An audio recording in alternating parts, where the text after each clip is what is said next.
Muy buenas noches.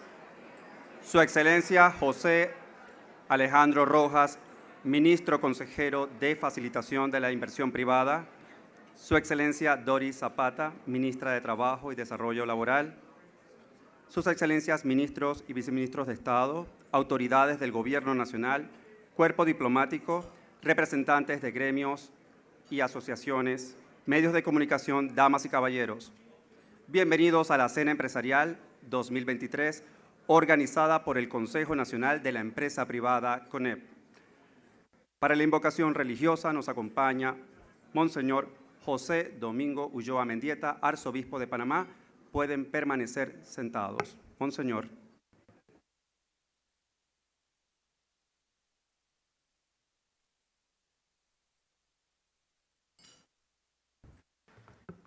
Queridos hermanos y hermanas, en primer lugar agradecer por esta invitación.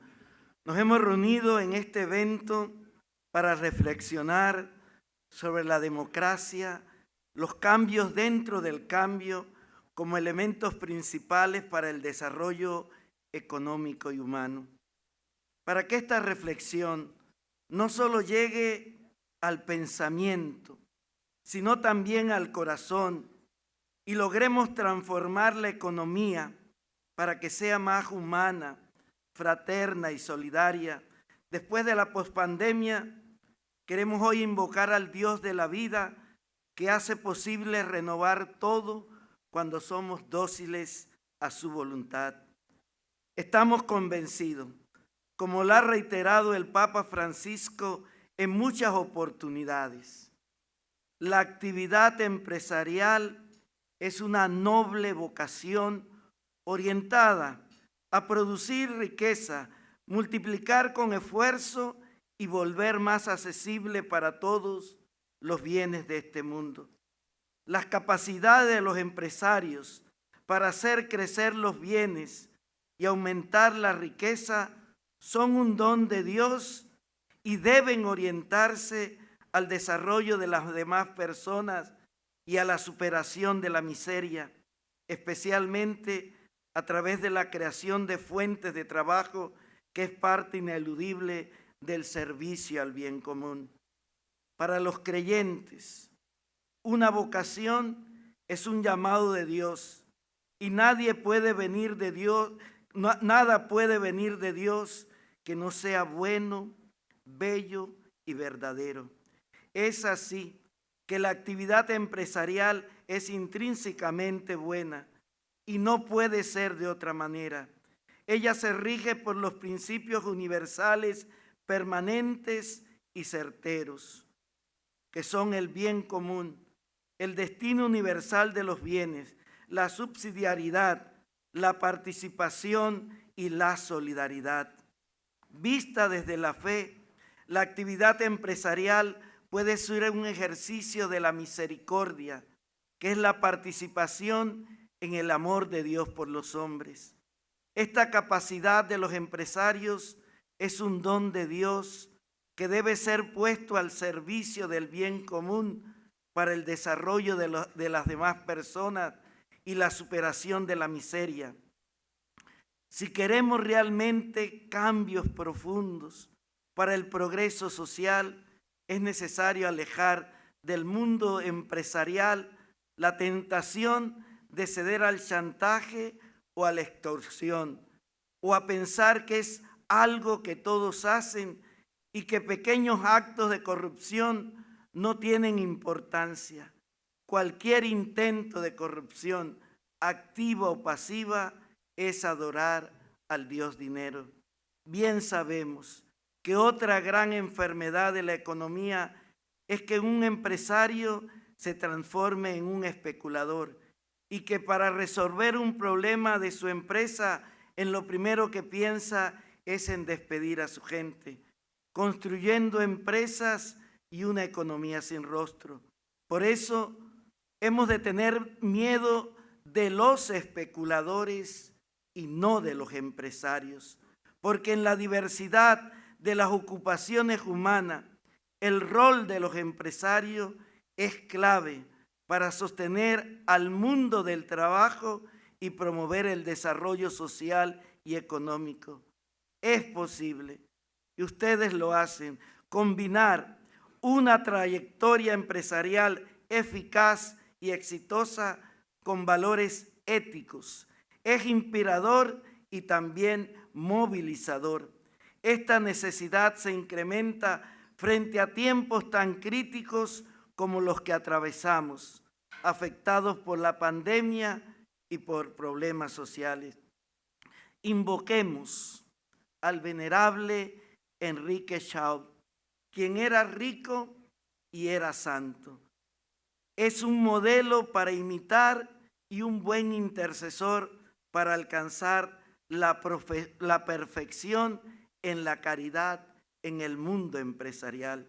Y tal como nos ha dicho Papa Francisco, tengan presentes siempre los 3 principios rectores de la actividad empresarial que caminan paralelos a los de la doctrina social de la Iglesia: dignidad inalienable de la persona humana creada a imagen de Dios, el bien común para que todas las personas alcancen el desarrollo integral, que es para todos los hombres y para todo el hombre, y el valor del trabajo como participación en la obra creadora.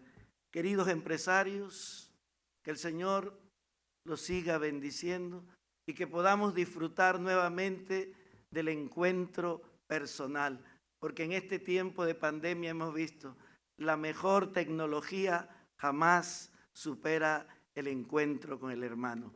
Bendiciones y felicidades a todos.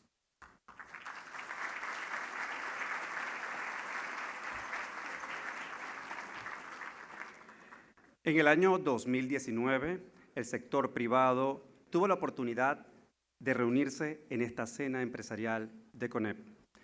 3 años después, nos encontramos aquí. A través de la siguiente reseña audiovisual, compartimos con ustedes la gestión realizada por Julio de la Lastra y la actual labor de Rubén Castillo Gil. Hace 3 años, la nación panameña fue sacudida por la crisis sanitaria causada por el COVID-19. Para evitar su propagación, las autoridades adoptaron medidas restrictivas de movilidad sanitaria y cierre obligado de las actividades económicas, generando efectos económicos y sociales sin precedentes en el país. Entre ellos, la caída de la economía por casi 18%, la mayor del continente y la 4ª a nivel mundial. El impacto negativo fue contundente. Al 7.4% de desempleo se le agregaron casi 300.000 trabajadores con suspensión de contratos laborales, para sumar al final del 2020 casi medio millón de panameños sin percibir ingresos, es decir, el 22% de la población económicamente activa. Ahora bien, la actuación del sector privado no se hizo esperar. Conscientes del rol que representa la empresa privada en la economía nacional y en la generación de empleos formales, a escasos 5 días de haberse ordenado el cierre temporal de establecimientos comerciales y la suspensión de contratos laborales, el Consejo Nacional de la Empresa Privada CONEP, bajo el liderazgo de su presidente Julio de la Lastra y con el apoyo de sus gremios miembros, presentó el 25 de marzo del 2020 al Ejecutivo un paquete sustentado y priorizado de 22 medidas de alivio económico, de orden fiscal, laboral, de seguridad social, de alivio financiero a trabajadores y empresas, de abastecimiento de productos sensitivos y de pagos a servicios públicos.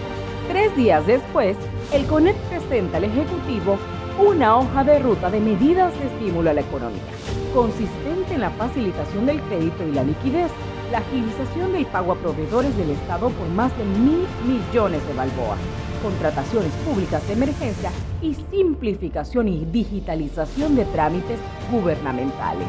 En un segundo ciclo de esfuerzos para revertir la situación socioeconómica agobiante que imperaba en el 2020, el Consejo Nacional de la Empresa Privada planteó una nueva estrategia integral y complementaria diferente a la planteada por el Ejecutivo y negoció con este por espacio de 4 meses la apertura focalizada de actividades y subactividades más que de bloques para justificar la reapertura de aquellas actividades con menores riesgos de contagio y de alto impacto en los mercados laborales. Bajo este esquema, se lograron identificar 20 actividades económicas con una proyección de recuperación estimada de 114.000 empleos directos, los cuales se sobrepasaron al reactivarse 134.000 contratos suspendidos al 15 de marzo del 2021, según estadísticas del regulador.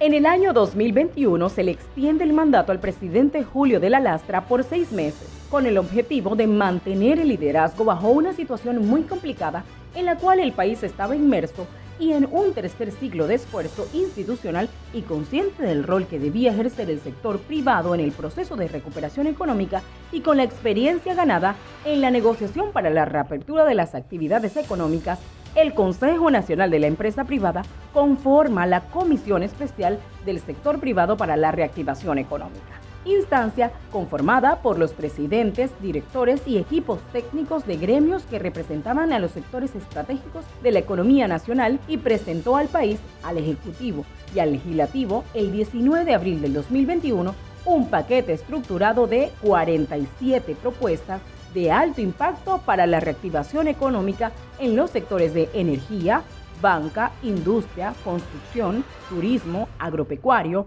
así como propuestas transversales cuya validación e implementación representaban una inversión consolidada de 4.000 millones de balboas provenientes del sector privado en un 75% y una recuperación de 140.000 plazas de trabajo.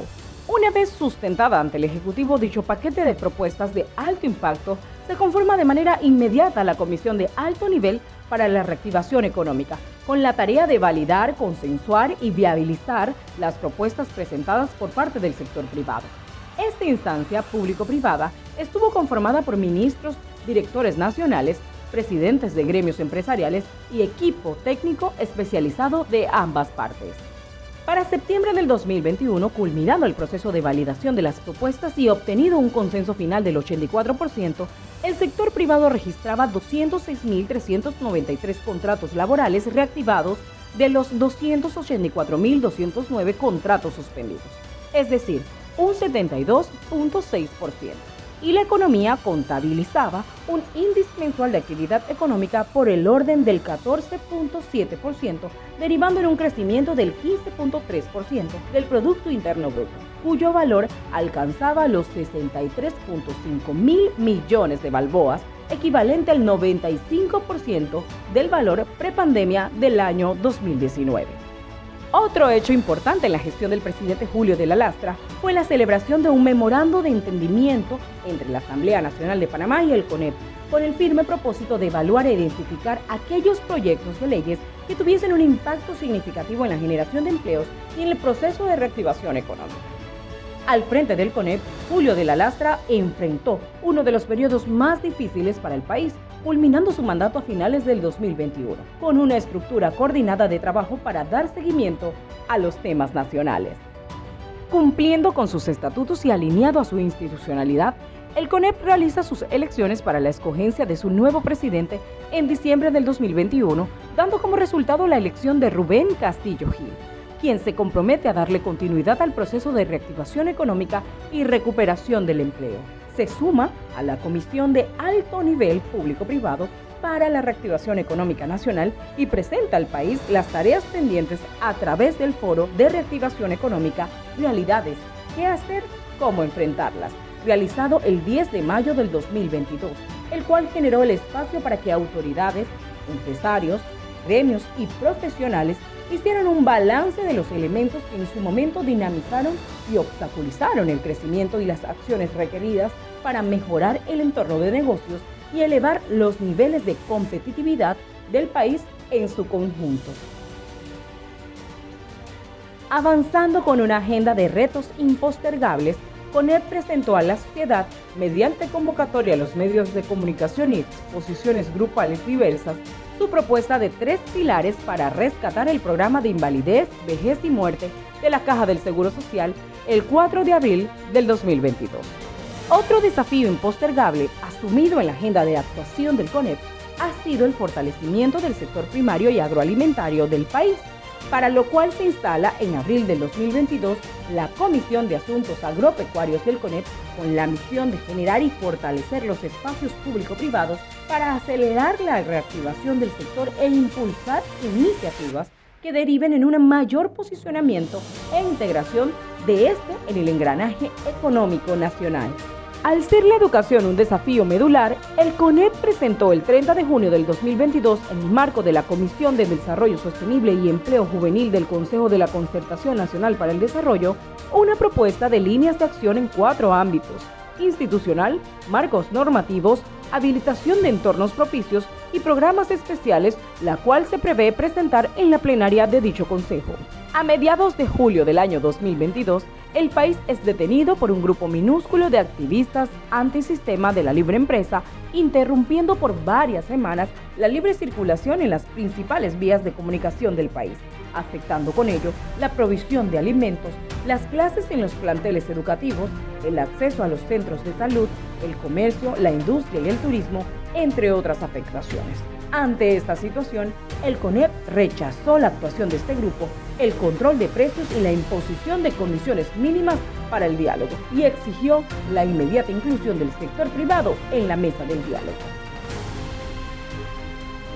La recuperación post-COVID debe ir acompañada de una mirada firme sobre aquellos factores determinantes de la competitividad, como lo son el entorno macroeconómico, la sofisticación de la industria y el mercado, acceso a fuentes de suministro confiables, infraestructura político-institucional habilitante, marcos normativos y regímenes de incentivos ágiles, grado de desarrollo tecnológico, acceso a personal calificado y acceso a fuentes de financiamiento.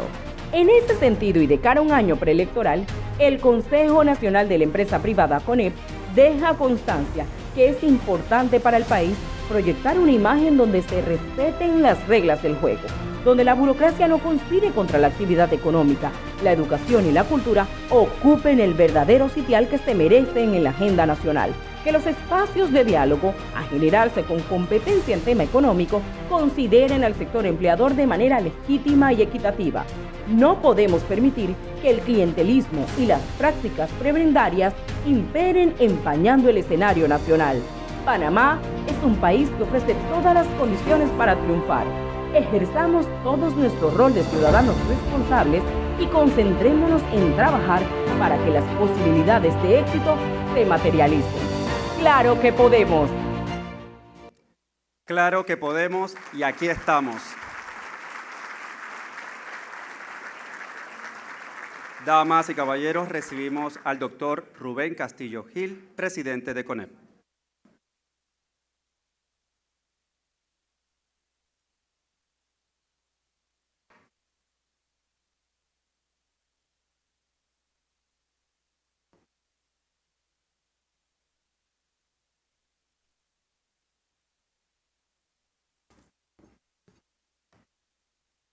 Como extrañamente dijo un líder suramericano hace muchos años, antes de hablar voy a decir unas palabras. Quiero hacer ejercicio de una memoria emocional y a través de ella pretendo hacer un homenaje a la cultura uruguaya. Cuando estaba cursando estudios secundarios, no hace mucho tiempo, recuerdo que llegó a mis manos un ejemplar de Espasa Calpe del Ariel, de José Enrique Rodó. Eso activó en mi conciencia juvenil una serie de sentimientos que hasta hoy atesoro en mi corazón. Recuerdo también los motivos de proteo del mismo autor, que son o constituyen una sublime aproximación a la juventud. Luego recibí una bella edición de la Biblioteca Ayacucho, biblioteca que promovía el Estado venezolano, donde había una serie de estudios concordantes de la obra de Rodó. También me recuerdo de la obra de Mario Benedetti, en especial un curioso libro llamado El Rincón de Haiku, que se basaba en una estructura poética de Japón que implicaba encerrar en 15 o 16 sílabas sentimientos, humanos pensamientos, el dolor o el amor. Siempre me llamó la atención un pequeño poema de ese gran libro de Benedetti que decía algo así: si me mareo es porque estoy embriagado de tu mirada. Dijo Benedetti en el prólogo de esa obra que él se había conectado con este sistema de escritura o de poemas ultracortos por la ayuda inconmensurable de Julio Cortázar. Había una obra póstuma de Julio Cortázar que se llamó Salvo el crepúsculo, y resulta que esa obra era consecuencia de un experto en haiku, Matsuo Bocho, que tenía también un pequeño poema que decía: este camino no lo transita nadie salvo el crepúsculo. También recuerdo al maestro Netti, que comenzó el espíritu del boom latinoamericano, que al final cubrió de gloria a esta región del continente. Y como lamentablemente para algunos estudié Derecho, cuando llegué a las aulas universitarias me encontré con el maestro César Quintero, La conciencia del derecho constitucional panameño, que nos enseñó o nos introdujo en la obra de Eduardo Couture. Recuerdo que con gran anhelo leímos sus fundamentos del derecho procesal civil y además nos guió el maestro Quintero por los mandamientos del abogado, otra sublime obra de un gran uruguayo. Al final, cuando pasó el tiempo, también tuve el placer de escuchar a Jorge Drexler, ese gran cantor uruguayo cuyas letras le llegan a uno al alma. Luego de esa digresión que me he permitido, tengo que decir que Uruguay es un gran país, un país que ha logrado desarrollo en función de la educación y la cultura. Y la educación y la cultura para ellos se ha convertido en la plataforma de las ilusiones cumplidas. Así es que de esta manera modesta rindo un homenaje a la cultura uruguaya y a la incidencia que ha tenido en una persona como yo, así como en miles de jóvenes que en mi generación estuvieron muy vinculados a esas cumbres intelectuales que provienen de ese gran país.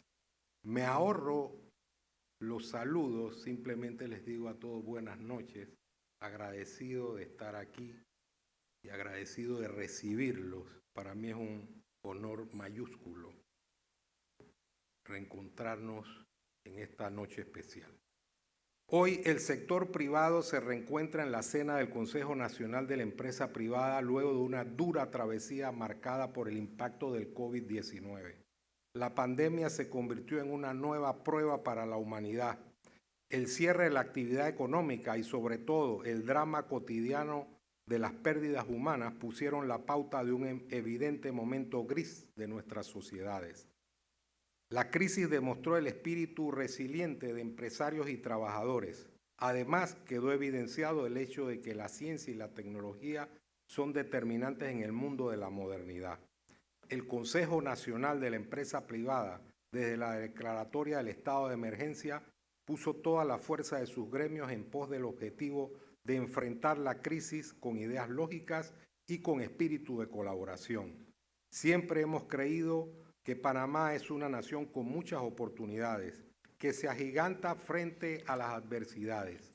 Y es que somos hijos de una historia llena de ejemplos de hidalguía que se incrementan en la medida en que se definen metas colectivas libres de pasiones subalternas. En nuestro permanente ejercicio de ciudadanía hemos insistido en la necesidad de una gran reforma institucional que haga que la administración pública se modernice a partir de su desburocratización y del abatimiento de la discrecionalidad extrema. También hemos señalado que apoyamos y promovemos los esfuerzos por mejorar la justicia, la cual siempre debe ser independiente, transparente y expedita. La justicia eficaz produce confianza y cimenta lo que se conoce como seguridad jurídica, elemento vital para atraer inversiones que le dan otro aliento al desarrollo económico y social del país. Panamá tiene retos que debe enfrentar con carácter y firmeza. El tema de la crisis del programa de invalidez, vejez y muerte es uno de ellos. CONEP ha planteado ideas para el debate bajo el criterio de que no es aceptable que miremos hacia otro lado, ya que cuando regresemos la mirada puede ser que no haya nada que ver. Cualquier solución debe basarse en información cierta. Para que las conclusiones sean científicas no se pueden excluir elementos esenciales que las determinan. Señalar, por ejemplo, que no se debe tomar en cuenta la expectativa de vida o la tasa de fecundidad carece de toda racionalidad y sindéresis. Otro reto fundamental supone el esfuerzo por salir de las llamadas listas discriminatorias. Es obvio que Panamá debe cumplir con sus compromisos, pero además debe lanzar una campaña diplomática para demostrar que este no es un país con vocación delictiva. Lamento que algunos portavoces internacionales que desconocen nuestra historia insistan en estigmatizar a Panamá. A lo largo de nuestra vida republicana hemos sido objeto de toda clase de expresiones injuriosas, desde el cuestionamiento de nuestra separación de Colombia hasta las dudas en cuanto a nuestra capacidad para administrar el Canal de Panamá. En los albores de la República, alguien se atrevió a decir que Panamá no era más que un cabaret con calles.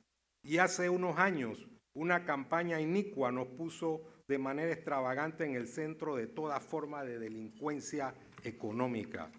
En todo caso, la única manera de enfrentar esta situación es mejorando nuestras instituciones, combatiendo con determinación el delito y la corrupción y sobre todo de manera sosegada y sin radicalismos innecesarios, profundizando las relaciones con países democráticos que no alientan la discriminación ni el ataque sin sentido, sino que estimulan el entendimiento y la colaboración sincera. Piensa que aquí veo a la embajadora de Marruecos, entre otros países con los cuales podemos avanzar en ese proceso de conexión con otras oportunidades. En CONEP seguiremos defendiendo los principios de la libertad económica, el Estado de Derecho y la democracia. Sin libertad es imposible vivir.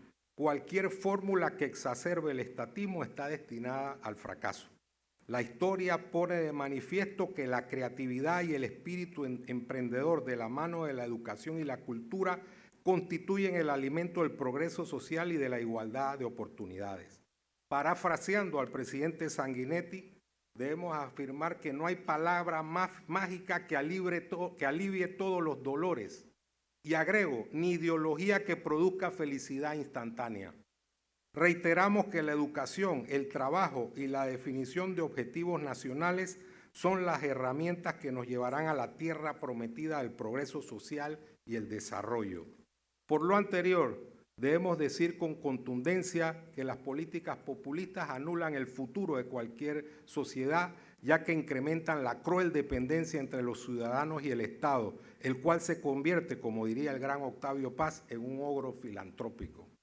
En otro orden de ideas, hoy nos sentimos orgullosos de otorgar la medalla Jorge Arias a un gran panameño, Virgilio Aizpurúa. Fue y será un ejemplo de esfuerzo e integridad en la lucha por las ideas de la libre empresa y la vigencia del Estado de Derecho.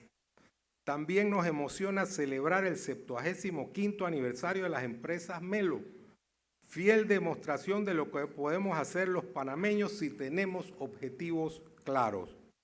Debo resaltar que en esta velada escucharemos la palabra del expresidente uruguayo Julio María Sanguinetti, un admirable estadista con cultura superior y exquisita sencillez, respetado globalmente por el hecho cierto y comprobable de haber transitado la vida pública sin mácula alguna. Sin lugar a duda, es la imagen perfecta de lo que debe ser un político. Él dice que es un optimista biológico y yo se lo creo. Escuchar sus reflexiones es importante en este momento preelectoral que demanda un ejercicio ciudadano de alta definición. La democracia no puede reducirse, como decía Borges, a una superstición aritmética. Debe ser un estado de conciencia que nos ayude a elegir bien y a ser custodios del Estado de Derecho. Doy la bienvenida al doctor Sanguinetti y a su esposa, la gran historiadora Marta Canés. Se les recibe con cariño, respeto y perpetua admiración. Disfruten pues de esta noche de reencuentro y de la convicción de que un mejor Panamá siempre será posible. Muchas gracias.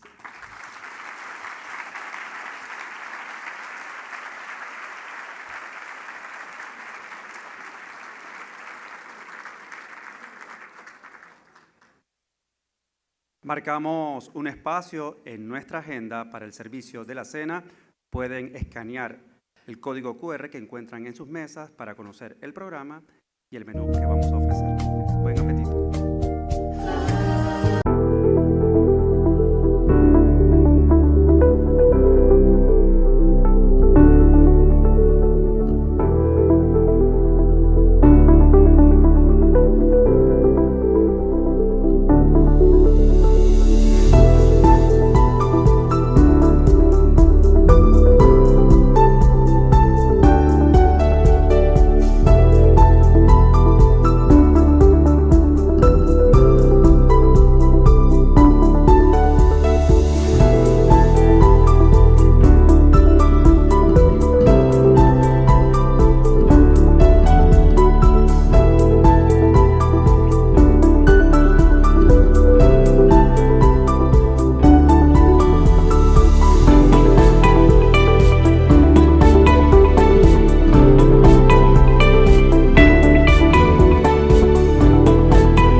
tradición, CONEP reconoce en el marco de esta cena a un empresario que se ha distinguido por su contribución en la defensa y vigencia de los principios de libre empresa.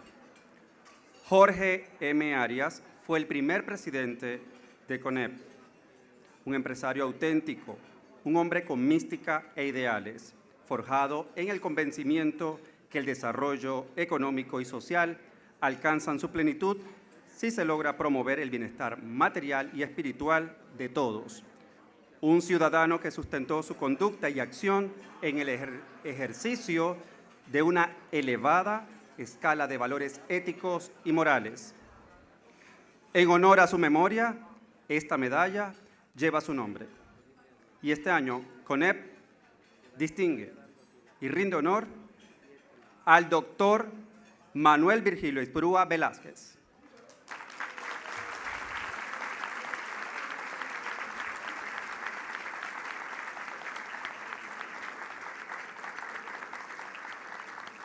Invitamos al doctor Rubén Castillo Gil, presidente de CONEP, y a Jorge M. Arias, nieto y en representación de la familia, para hacer entrega de la medalla.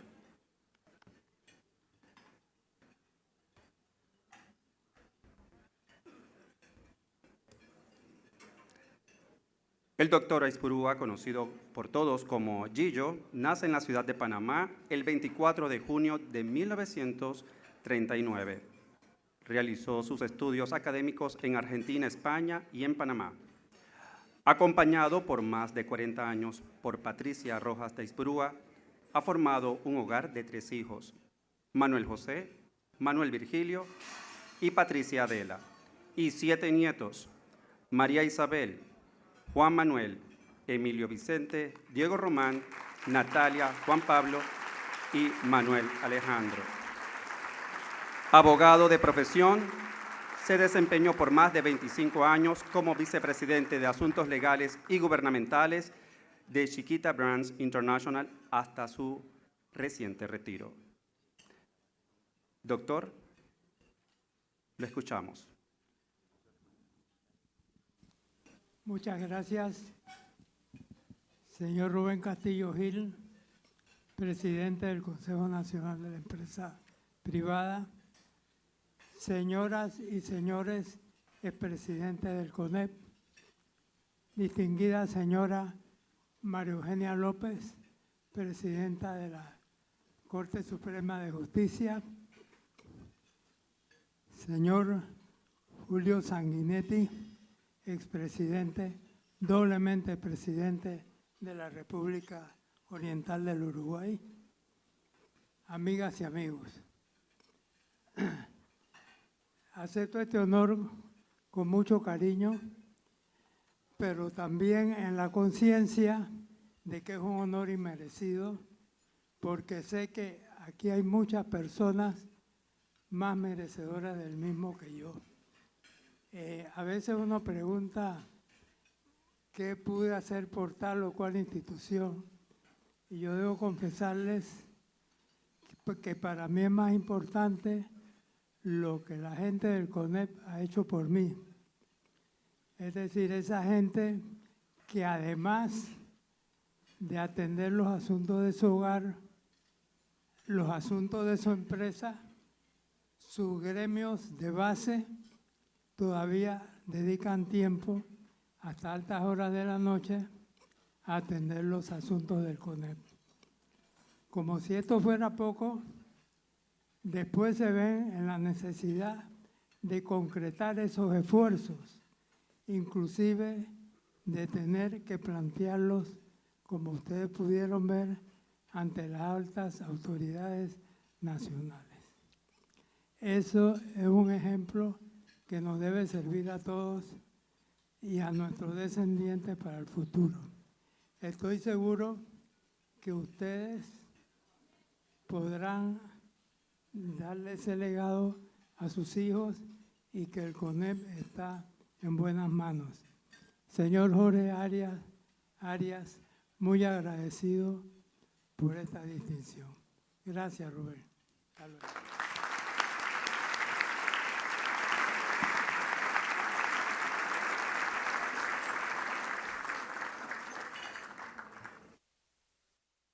Gracias a usted, doctor, por su liderazgo, entrega y compromiso con el sector empresarial y la defensa de la libre empresa en Panamá.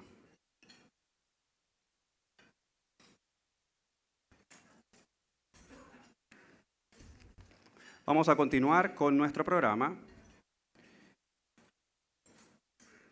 Y llegó el momento para reconocer a uno de los grupos empresariales más importantes del país, con una historia de 75 años contribuyendo al desarrollo sostenible de Panamá. Resaltamos la trayectoria de Grupo Melo. En 1948, Manuel Melo Villar, el primer ingeniero agrónomo de Panamá, con el respaldo incondicional de su esposa, doña Libertaria Sarasqueta de Melo, abre El Agricultor, un almacén agropecuario en la histórica Avenida B de la ciudad capital. De los 3 trabajadores contratados, uno es su hijo Arturo Melo Sarasqueta, quien estudia en el Instituto Nacional mientras contribuye al proyecto familiar. Y con el apoyo de su esposa Laura y de sus hijos Arturo, Lauri, Marilyn y Federico, seguir trabajando en equipo, con creatividad y agilidad, diversificando las operaciones y generando resultados positivos a pesar de las adversidades. 75 años después y con más de 5,000 colaboradores, el Grupo Empresarial Melo es uno de los mayores empleadores del sector privado en la República. Destacado en el campo agropecuario y en la producción de alimentos, contribuyendo a la seguridad alimentaria del país. Además, es reconocido por implementar procesos innovadores y tecnología de punta en armonía con el medio ambiente, que garantizan los más altos estándares de calidad y se contribuye de forma permanente al desarrollo de las comunidades donde operan.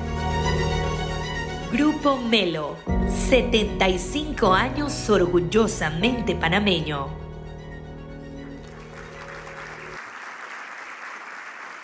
Hace entrega de este reconocimiento el doctor Rubén Castillo Gil, presidente de CONEP, e invitamos a Arturo, Federico, Lauri y Marilyn Melo para recibir esta distinción. Grupo Melo, 75 años de historia, contribuyendo al desarrollo sostenible de Panamá. Fuerte el aplauso. Una empresa 100% panameña, uno de los mayores empleadores del país.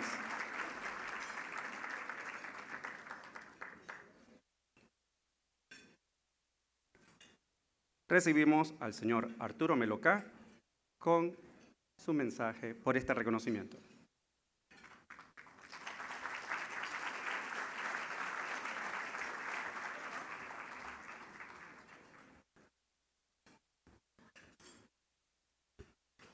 Muy buenas noches, van a ser unas palabras muy breves. Para mí es un gran honor y motivo de satisfacción estar con ustedes esta noche y recibir este reconocimiento del Consejo Nacional de la Empresa Privada en nombre de mi familia y los más de los 5,000 trabajadores que integramos el Grupo Melo. Esta es sin duda una ocasión muy especial para agradecerle a los accionistas, a los distintos proveedores de bienes y servicios, así como a nuestros colaboradores que por años contribuyeron a forjar esta trayectoria empresarial en el 2023, que vamos a celebrar los 75 años de existencia. Hemos crecido desde un emprendimiento familiar a una de las empresas con mayor presencia e historia en nuestro país. También es una ocasión muy especial para agradecerle por estos 75 años que cumplimos, que ha sido nuestra razón de ser, a nuestros distinguidos clientes, que han reconocido nuestros esfuerzos, trabajo constante para brindarles los productos y servicios de la más elevada calidad en todas y cada una de las actividades agropecuarias, agroindustriales, comerciales que hemos logrado desarrollar con éxito dentro y fuera del país. Grupo Melo ha sido y seguirá siendo protagonista de primera línea en nuestro esfuerzo permanente de honrar el legado y el compromiso familiar de trabajar para hacer un Panamá cada día mejor, como lo fue siempre el sueño de nuestros abuelos y el anhelo de nuestro padre, Arturo Melo Sarasqueta, y de nuestra madre, Laura Klepich de Melo, quienes por décadas trabajaron por la promoción de la defensa de los principios y valores de la libre empresa, como motor de crecimiento y desarrollo económico, acceso al trabajo, a la educación y a mejorar la calidad de vida de todos nuestros conciudadanos, siempre con trabajo honesto y con respeto y cumplimiento de las leyes. No puedo dejar de aprovechar esta oportunidad para exhortar al CONEP y a todos los gremios que lo componen, que el CONEP sea el principal referente en la identificación, abordaje y comunicación de cada uno de los temas de alcance e impacto nacional, que requiere la participación y atención de toda la sociedad panameña, para poder aspirar a un futuro donde impere la libertad, la democracia y el respeto al ser humano y la equidad de la oportunidad. Este emotivo momento en que recibimos esta distinción viene a nuestra mente un repaso de muchas facetas de nuestra historia empresarial, y hay bastantes.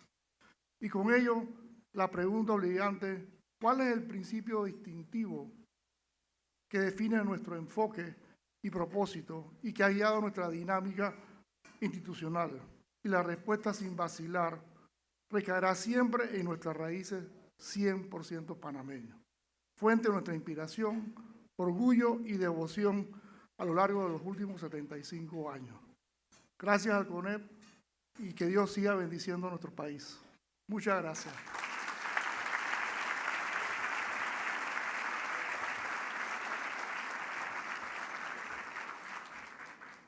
La empresa empezó un 20 de diciembre, primer día de venta, así que tiene mucha connotación en un 20 de diciembre.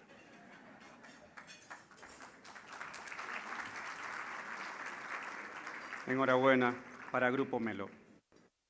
Y continuando con nuestra agenda, me complace invitar al señor Alejandro Félix de Souza, empresario uruguayo panameño, quien será el encargado de introducir a nuestro invitado de honor y orador de fondo, al doctor Julio María Sanguinetti, 2 veces presidente de la República Oriental del Uruguay.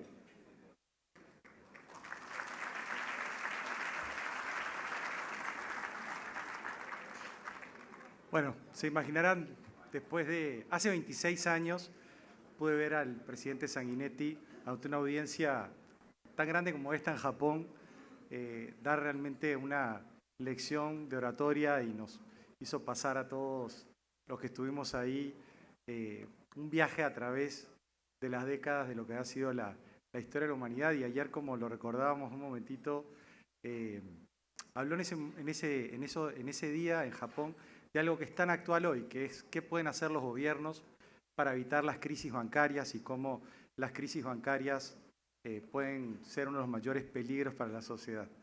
Y bueno, a mí me quedó marcado desde ese día, presidente, no me olvido nunca esa presentación que usted hizo. Bueno, la verdad que estoy súper agradecido al presidente de CONEP, de don Rubén Castillo, cuando me habló hace varios meses de este proyecto, un proyecto que por algunas circunstancias nacionales tuvo que ser engavetado por un tiempo y que, bueno, con mucho tesón él pudo rescatar para que pudiéramos tener a uno de los políticos latinoamericanos más destacados de las últimas décadas dirigiéndose a este auditorio. Para los ciudadanos de cualquier país, yo tengo el privilegio de serlo de Panamá y de Uruguay, uno de los beneficios que recibimos de los buenos gobiernos, particularmente cuando nos encontramos muy lejos del centro político, es poder recibir los múltiples efectos positivos de la gestión de buenos gobernantes. Y esos efectos positivos pueden ser, sobre todo destacan cuando son no buscados o no obtenidos a través del acceso privilegiado. Al hacer la semblanza a nuestro orador de fondo, el presidente Sanguinetti, y en homenaje a eso que nos ha enseñado a mi generación, que es la generación que es hija política de su gestión, su primera presidencia en 1985, y con él aprendimos el republicanismo tolerante, pluralista, democrático, liberal y progresista.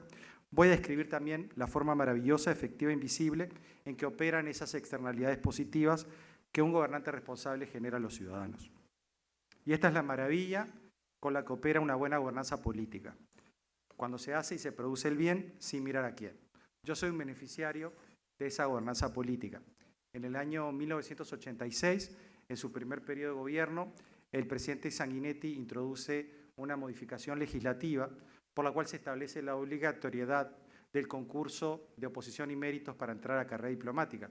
Yo no tenía ningún contacto ni privilegio político, me presenté a los concursos, tenía 18 años y gracias a ese esfuerzo meritocrático que hizo el presidente con su brillante canciller de entonces, Enrique Iglesias, pude acceder a ser parte, el honor de ser parte del Servicio Diplomático de la República y bueno, y ayudar durante su gobierno y 3 gobiernos sucesivos. Me tocó también la segunda presidencia del presidente a fomentar y proponer al mundo lo que el Uruguay tenía para aportar. Bueno, ahora quisiera hablar un poquito de nuestro orador de fondo. Van a escuchar en unos momentos a un estupendo orador. En otras palabras, es una persona que no solo es un gran luchador de ideas, sino que es un líder político muy eficaz en su obra de gobierno. Mezcla admirablemente la teoría y la praxis en la acción política y de gobierno. Algunas personas cercanas describen que el presidente tiene 4 pasiones que lo distinguen. El periodismo, algo que lo menciona frecuentemente, la política, la cultura y el fútbol. El presidente es doctor en Derecho y Ciencias Sociales de la Universidad República de Uruguay e hizo toda la carrera de los honores, esa vieja carrera romana, en todas las posiciones del servicio público. Comenzó hace 60 años, en el año 63, como joven diputado, después fue ministro de Industria y Comercio, fue ministro de Educación, fue senador también en varias oportunidades y en el año 1985 es electo presidente constitucional de la República y en el año 1995 es electo nuevamente por segunda vez como presidente. Además ha tenido una actividad periodística y literaria muy activa. Escribe columnas en connotados medios latinoamericanos, lo podemos leer en las columnas del diario La Nación o en el diario El País, La Nación de Buenos Aires o El País de Montevideo, y es miembro de la Academia Brasileña de las Letras, un hecho que es destacable, dado que el presidente no pertenece a un país de habla portuguesa. También es autor de algunos libros premiados y éxitos de ventas en temas históricos, artísticos, políticos y literarios. También fundó el Círculo de Montevideo, un grupo de reflexión donde se reúnen estadistas e intelectuales de todo el mundo. Y ha recibido numerosas distinciones, entre ellos distinciones de las Naciones Unidas y de la UNESCO. Para terminar, el presidente es el exsecretario general, es la máxima autoridad ejecutiva del casi bicentenario Partido Colorado del Uruguay. Y lo mejor viene para el final, es algo en que tenemos un amor mutuo, digamos, y común. Es presidente honorario de una de las instituciones deportivas más antiguas y triunfadoras en el mundo, como es el Club Atlético Peñarol. Bueno, quería finalmente comentarles que la intención en este itinerario fue mostrarles cómo un gobernante que cumple a cabalidad y a conciencia la función de conducir con responsabilidad republicana y visión de futuro los destinos del Estado, beneficia a ciudadanos anónimos, como lo era yo para él. Mi peripecia personal, aunque alejada física y geográficamente del presidente Sanguinetti, muestra cómo un gobernante como él hace patria cuando estos ciudadanos anónimos se educan, crecen y progresan sin necesidad de contar con accesos privilegiados. Celebramos en Don Julio una vida ejemplar de servicio público dedicada a servir a su país. Pido por ello y en conocimiento a una de las más admirables personalidades políticas de América Latina de las últimas 4 décadas, un fuerte aplauso y lo invito a subir al estrado para deleitarnos con sus reflexiones. Gracias, presidente.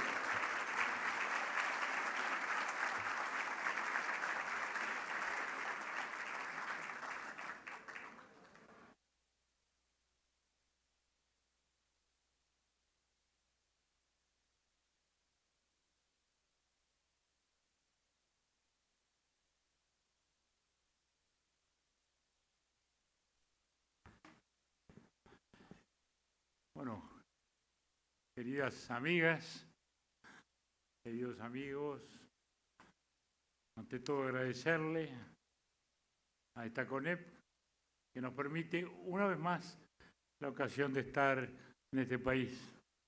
tan querido y tan amigo, al cual he vuelto y revuelto a lo largo de muchos años, como periodista primero, como político más tarde, en las circunstancias más diversas.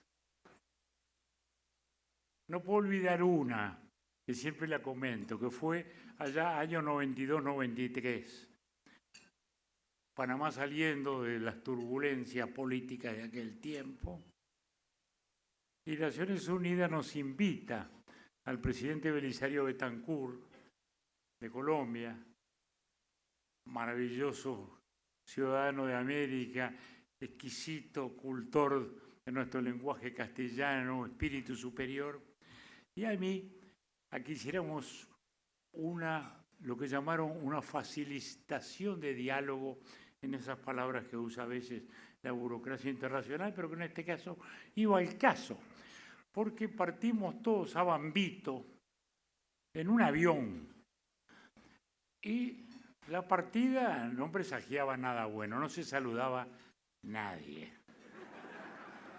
Nadie.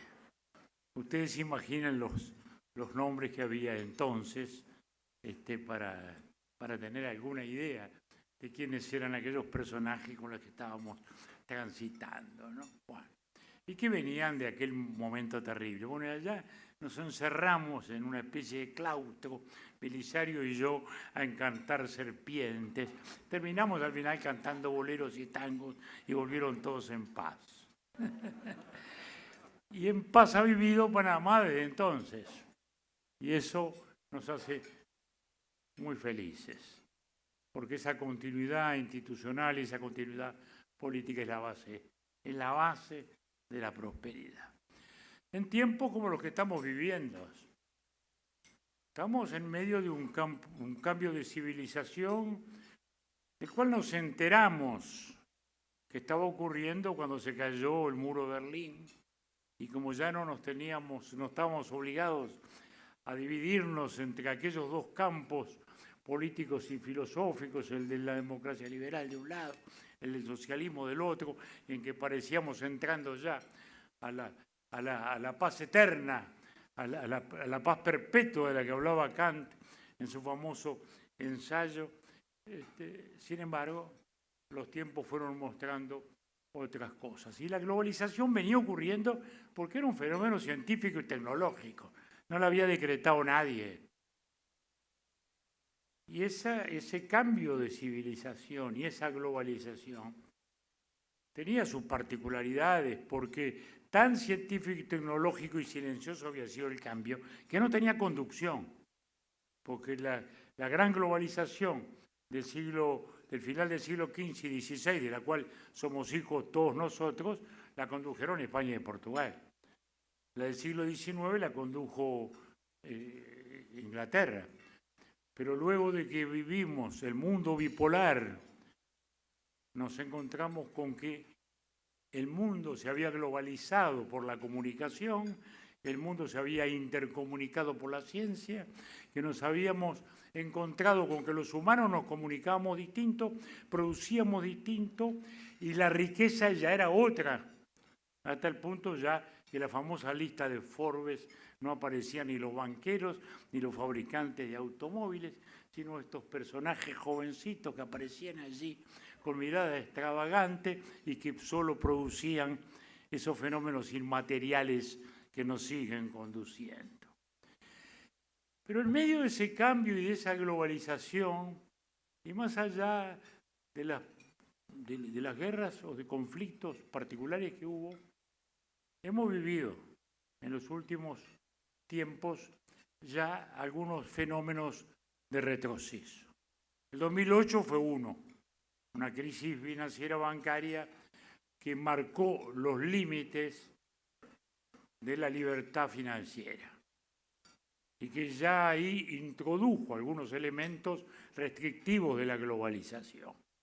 Ya la capacidad financiera de comunicación no podía ser absolutamente libre en la medida en que pasaba a tener enormes y a significar enormes riesgos.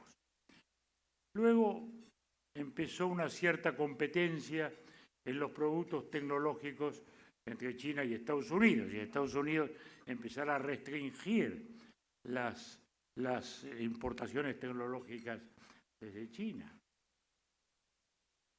Pero luego nos encontramos ahora, sorpresivamente, con dos fenómenos absolutamente anacrónicos, fuera del tiempo, fuera de la previsión, fuera del tiempo histórico, que parecían ya librados solo a las historias medievales con sus pestes, o la literatura a través del libro de Albert Camus y de tantos otros que escribieron sobre pestes centenarias o milenarias. Una peste, una pandemia universal, un retroceso inesperado. Y luego una guerra europea. ¿Cómo una guerra europea? Pues esos dos fenómenos allí están. Y nos han desafiado este mundo y nos han provocado consecuencias para todos y aún. Este es mi ancestro italiano, no puedo con las manos.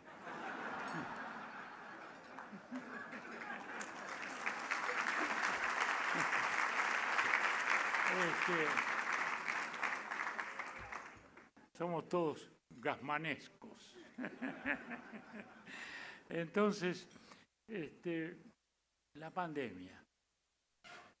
La pandemia produce efectos impresionantes,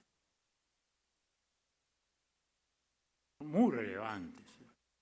Primero, un fenómeno absolutamente universal y global, como es justamente una pandemia, nos pone en evidencia la debilidad del sistema institucional internacional que veníamos construyendo desde el fin de la Segunda Guerra Mundial.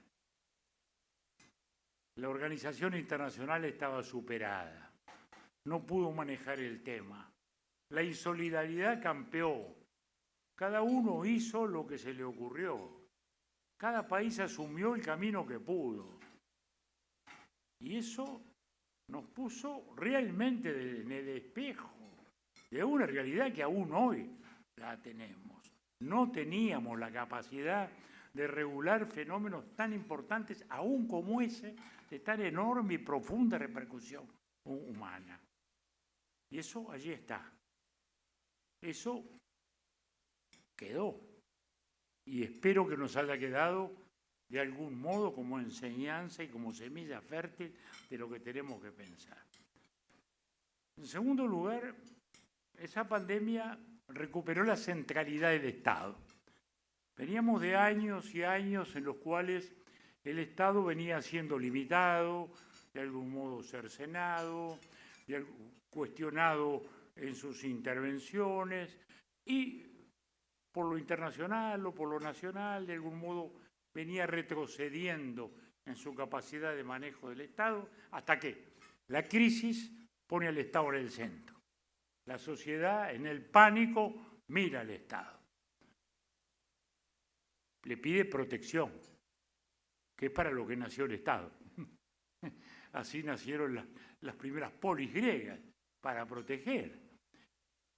Y esa centralidad del Estado fue un hecho muy relevante, también muy preocupante, porque en muchos países fue el instrumento para que esa autoridad excesiva, casi omnipotente e indiscutida, porque ¿quién iba a discutir las medidas que se hacían en nombre de la salud pública, también generara en algunos de nuestros países muchos problemas de excesos frente a los derechos humanos y a los derechos individuales. El tercer impacto es el más obvio, el económico. El año 20 será recordado, el 2020 de este siglo, como uno de los de mayor caída más abrupta económica que haya ocurrido. Porque fue abrupto, se detuvo todo, se paró. Y eso lo hemos ido recuperando y en general ha habido un proceso de recuperación fuerte.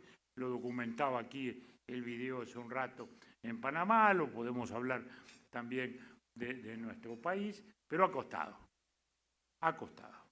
Y ahora nos encontramos con muchos cambios también, porque se perdieron muchos empleos. Hablo en nuestra región San Pablo, Buenos Aires, Montevideo, mucho, no sé por acá, se perdieron muchos empleos. Ahora se han recuperado, pero no son exactamente los mismos. No son exactamente los mismos.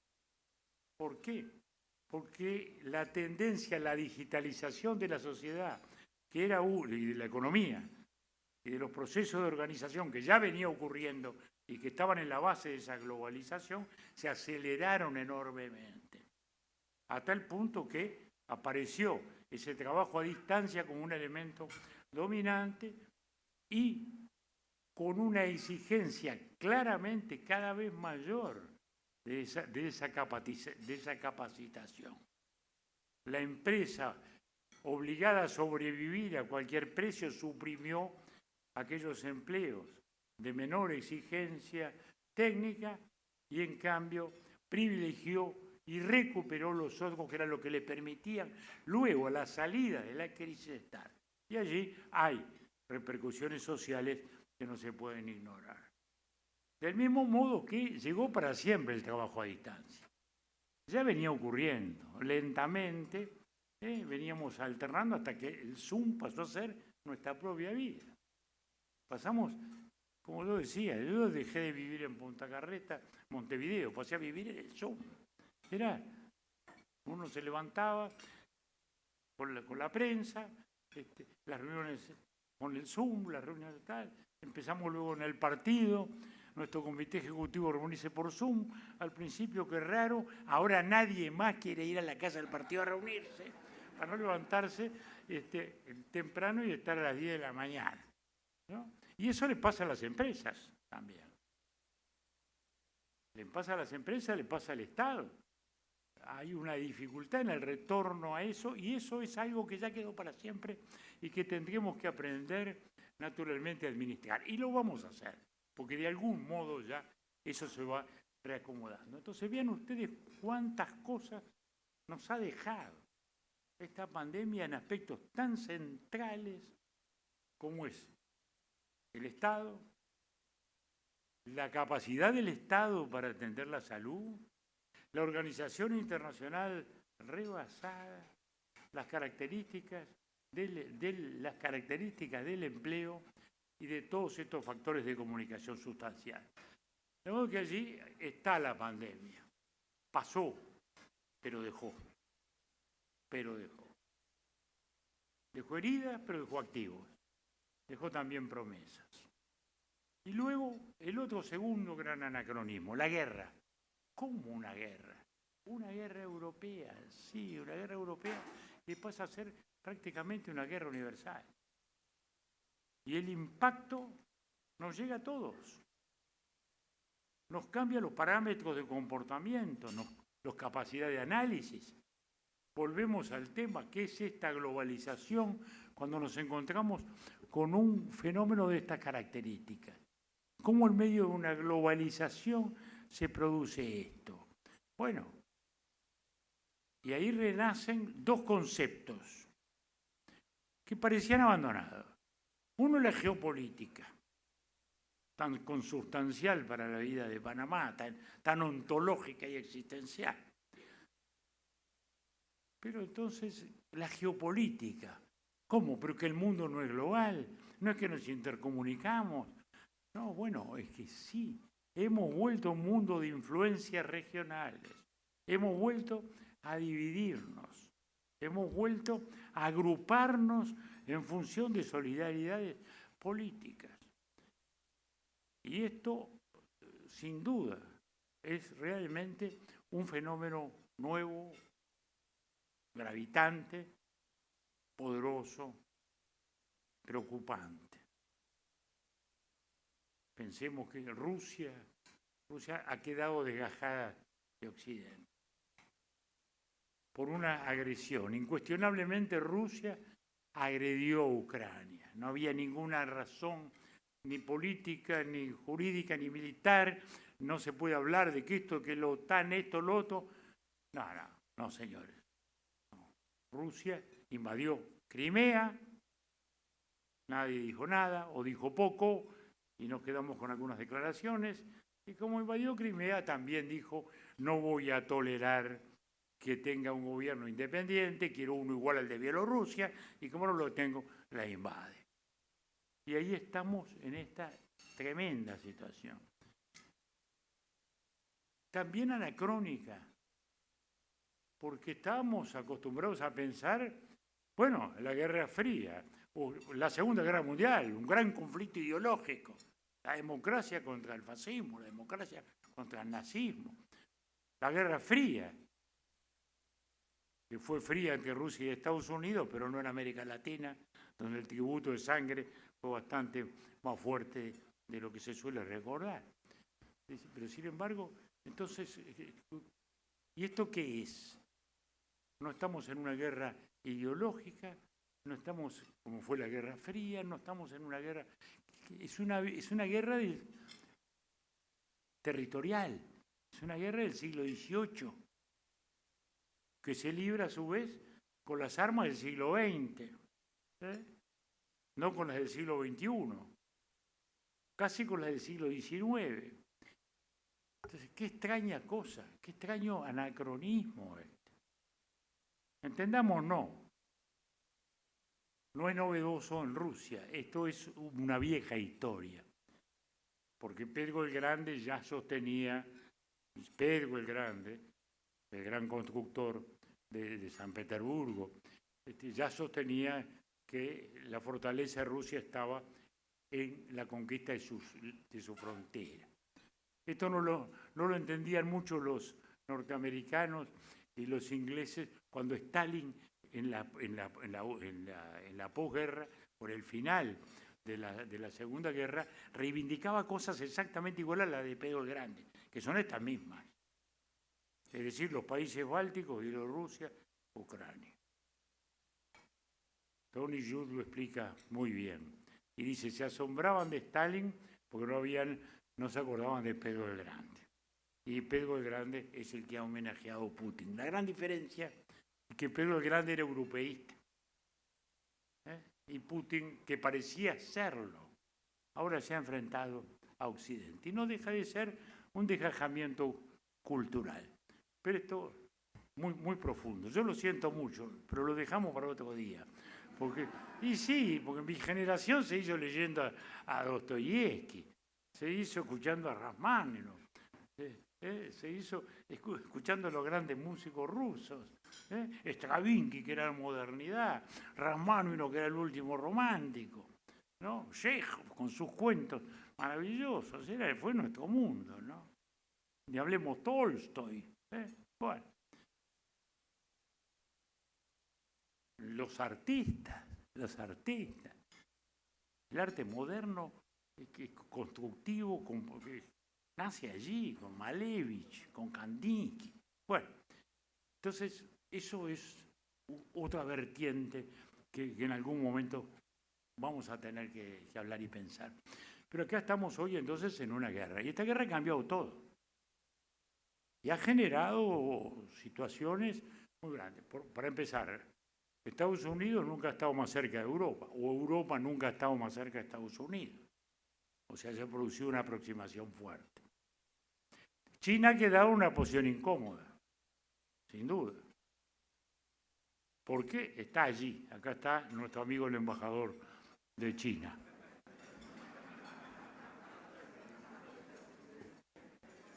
Y digo nuestro amigo porque es un viejo amigo. Les hago un cuentito. Hago un paréntesis. Hago un paréntesis, pero ¿qué hace a lo que estamos hablando? Hago un paréntesis. Este joven, hoy embajador, entonces era un jovencito diplomático que hablaba español en la Cancillería de China. Y entonces era mi traductor en la primera visita oficial que hacíamos después que habíamos reanudado las relaciones. Estamos hablando del año 88. Y allí, bueno, este señor estaba en el medio de Deng Xiaoping y vuestro ciudadano acá presente, nada menos que Deng. Que acá hago el pequeño cuento que vale porque ilustra mucho. Era el gran apogeo de Gorbachov. Y entonces le pregunto a Den, él lo sabe.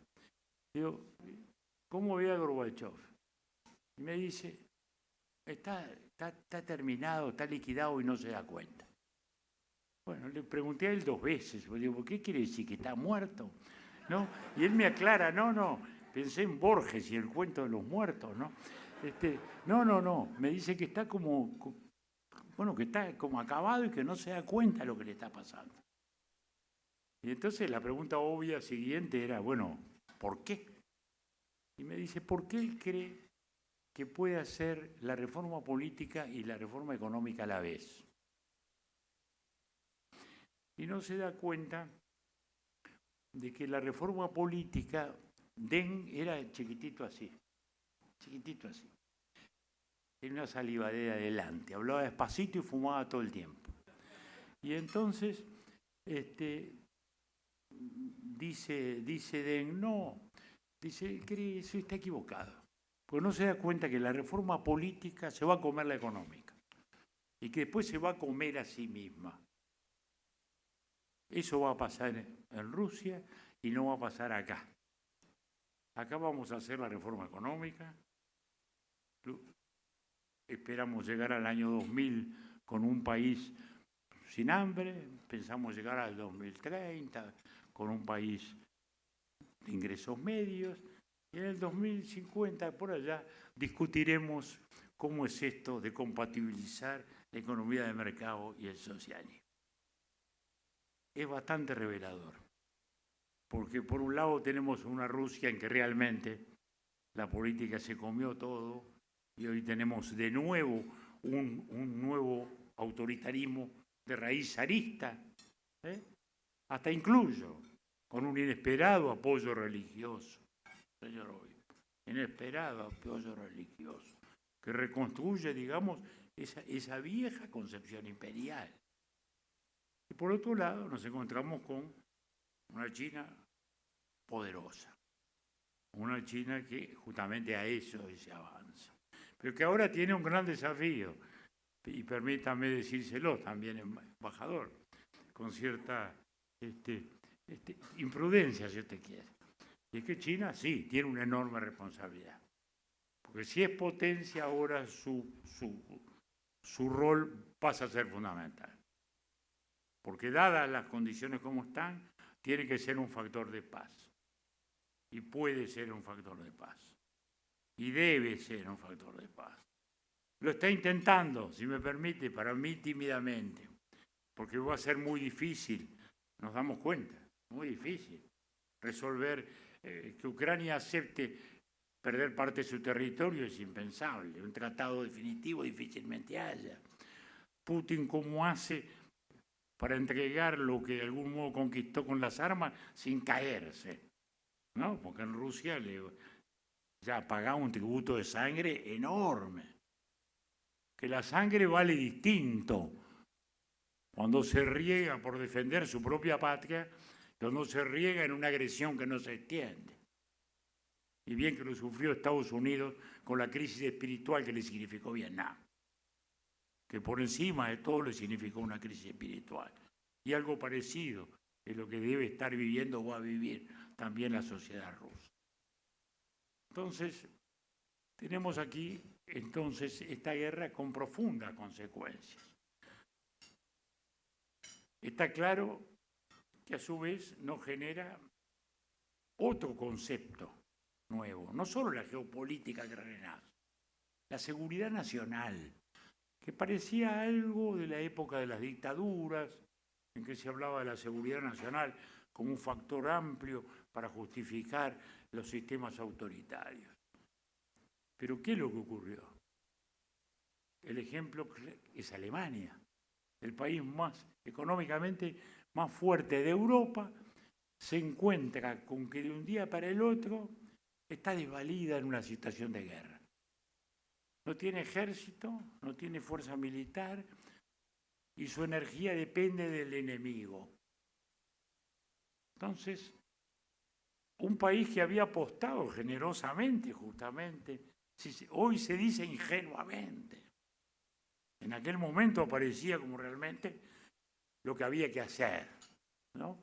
Hacer fe, comprometernos todos en la unidad de una Europa unida, ¿no? Gasoducto, Rusia, Alemania, ¿cómo no?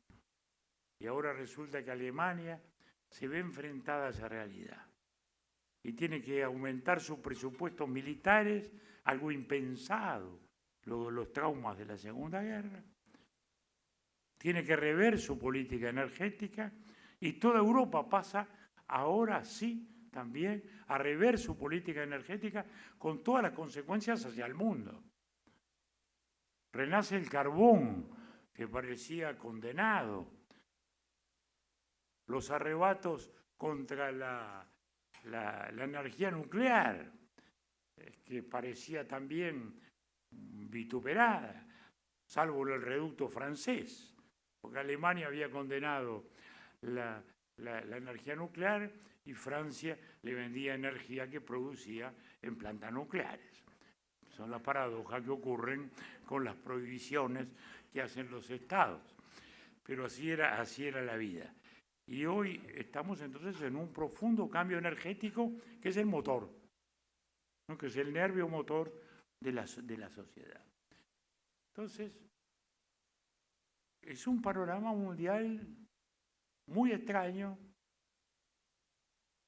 que a su vez nos repercute a nosotros, que nos llega también a una América Latina que tiene que adaptarse a este tiempo, que tiene que seguir pensando en su competitividad, como aquí bien se decía, pero que por encima de todo, y a mi juicio, tiene hoy más bien desafíos políticos.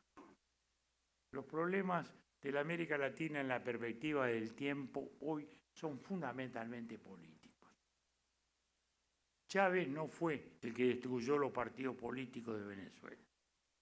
Los viejos partidos de Venezuela, aquellos grandes partidos, Acción Democrática, que era el socialdemocrático, y los copellanos, era la democracia cristiana, que fueron poderosos, años 50, 60, 70, que incluso era el refugio de los tantos exiliados de dictaduras, de la ola de la dictadura de los años 70, se fragilizaron, fenómenos de corrupción, crisis de liderazgo, y Chávez fue una respuesta. Es decir, él no fue el que destruyó los partidos. Chávez fue la respuesta que llenó ese vacío y que lo llenó como ha ocurrido con muchos de estos fenómenos populistas, con un voto popular que lo ungió para restaurar, refrescar y limpiar todo aquello que había de sucio, o de corrupto, o de clientelístico, como se hablaba aquí, o de liderazgos no aceptables. Aquella legitimidad y origen fue perdiéndose en el ejercicio y terminamos en una real ilegitimidad de ejercicio, en un autoritarismo y en una dictadura. ¿Por qué? Bueno, porque el fenómeno populista no es un fenómeno ideológico, es un fenómeno instrumental. El populismo es una actitud política dirigida a la conquista y la conservación del poder, normalmente sobre la base legítima de una votación que se asume no con las limitantes propias de la democracia, sino con la capacidad omnipotente para desde esa mayoría circunstancial avasallar minorías, no respetar la separación de poderes, jugar al límite del Estado de Derecho hasta terminar deteriorándolo y debilitándolo sobre la base de una explotación pública de sentimientos, de prejuicios, de irracionalidades, de temores y de odios que sustituyen el ejercicio esencial de la razón que está en el sustento de la democracia. Entonces,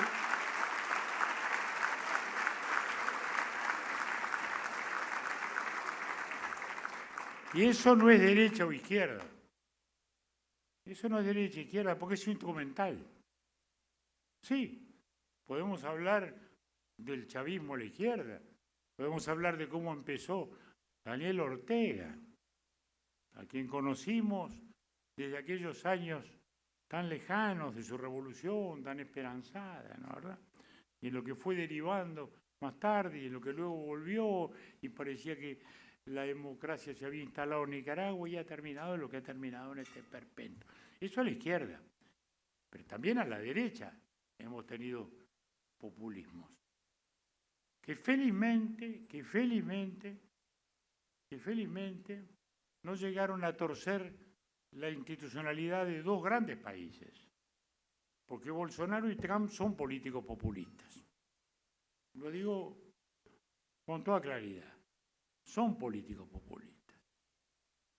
Se ponen por encima de las instituciones, se ponen por encima de las leyes, apelan a los temores, a los odios, a los resentimientos, no respetan al adversario.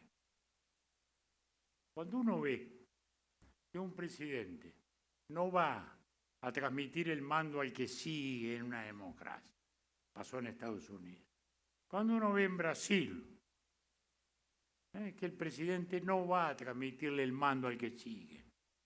Y yo tuve el privilegio de estar ahí el 1 de enero en esa transmisión de mando, en que nuestro presidente Lacalle fue acompañado de 2 expresidentes.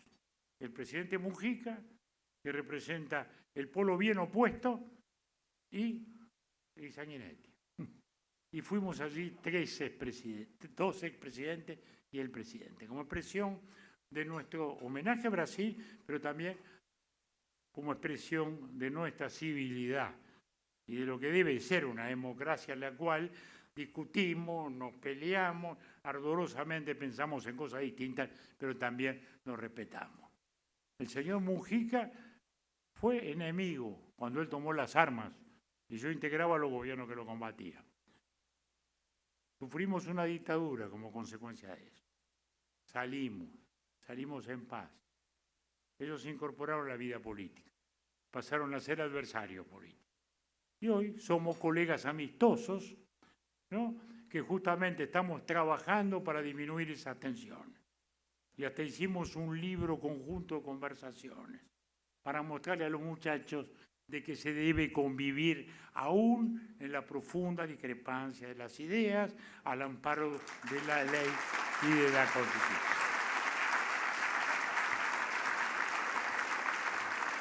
Ahora, los problemas de la democracia están allí, pero sin embargo Trump no pudo porque la institucionalidad norteamericana es fuerte. Y Bolsonaro no pudo porque también Brasil ha llegado a tener una institucionalidad fuerte. Tan fuerte como que vivió 2 impeachment en semejante país, ¿no? Hay que ver lo que es Brasil, ¿no? Bueno, vivió el impeachment de Collor, vivió el impeachment de Dilma, vivió la prisión de Lula. Es decir, y todo eso transcurrió dentro del sistema institucional. También eso nos ha llevado a otro tema, que también ha debilitado mucho la democracia, como es naturalmente, que es el fenómeno de corrupción por un lado y de judicialización de la política por el otro. Porque también esa traslación constante de los debates políticos a la justicia termina, sí, judicializando la política y también luego politicando inevitablemente la justicia. Porque la justicia está para dirigir los conflictos entre las personas o entre el Estado y las personas, pero no para dirigir los conflictos colectivos que debe resolver el sistema político. Pero esto mismo ha generado también todas estas situaciones que afectan a nuestra democracia. Y nuestra democracia tiene los fenómenos de insatisfacción que no son de América Latina. Francia, la gran Francia. Hace 2 elecciones que en la segunda vuelta no están ni los republicanos de Gaulle ni los clásicos socialistas. Y se disputa entre extremos. Es lo mismo que ha pasado entre nosotros. Fíjense Chile, un país que se ha sido considerado modelo de crecimiento en los últimos años. Los partidos de la concertación, El socialismo democrático, con dos presidentes extraordinarios como como el ingeniero Ricardo Lagos, gran figura, la doctora Bachelet, los demócratas cristianos, don Patricio Aylwin, Eduardo Frei, dos periodos liberal-conservador Piñera, y se termina en una elección de dos extremos pequeños, poco representativos, que no tienen mayoría parlamentaria ninguno de los dos, y que termina en el gobierno de un joven de tradición, de dirección estudiantil, lleno de buen ánimo, lleno de buenas intenciones. Aquí lo vemos todos los días luchar con la realidad y tropezarse con ella, y que va aprendiendo, como dice mi amigo Lago, pero que todos los días vive a tropezones porque no tiene nada detrás. Entonces, cuidado con vituperar de la política y de los partidos, ¿no? Porque luego eso también tiene sus serios temas, ¿no? Entonces, estamos señalando los motivos que van generando esa insatisfacción, esa distancia. Y como esto ya va siendo largo, vamos a dedicar un parrafito final a las redes y a sus consecuencias, porque este es un punto también esencial a la democracia. Antes la gente, ¿cómo se comunicaba? ¿Cómo protestaba si tenía un reclamo? Iba a su partido político, iba al comité de su barrio, iba a su diputado, o iba a su parroquia a hablar con su cura, ¿no? O iba a su gremio, o iba a su cooperativa. Ahora no. Ahora está enojado, escribe un Facebook, uno se lo encuentra al día siguiente y le dice, no sabés lo que le dije al gobierno ayer. Ah, ¿hablaste con el presidente? No, le encajé un Facebook anoche que no sabe. El presidente no durmió. Bueno, no, nadie se enteró. Entonces, esa ficción que yo caricaturizo y simplifico un poco, sin embargo, es una verdad mucho más profunda. Es un ciudadano desinsertado de las instituciones que siente que no precisa ni de su diputado ni de su cura, ni de su dirigente sindical. Salvo cuando se la ve mal, que ahí sí, ahí recurre a uno o a otro. Pero entonces este ciudadano desinsertado, descomprometido, que vota en función de los rumbos publicitarios, de las modas, mundo de los influencers. No, señores, no, los políticos no son influencers, son intérpretes y conductores. Tienen que interpretar los sentimientos de la gente, pero también conducirla hacia la racionalidad.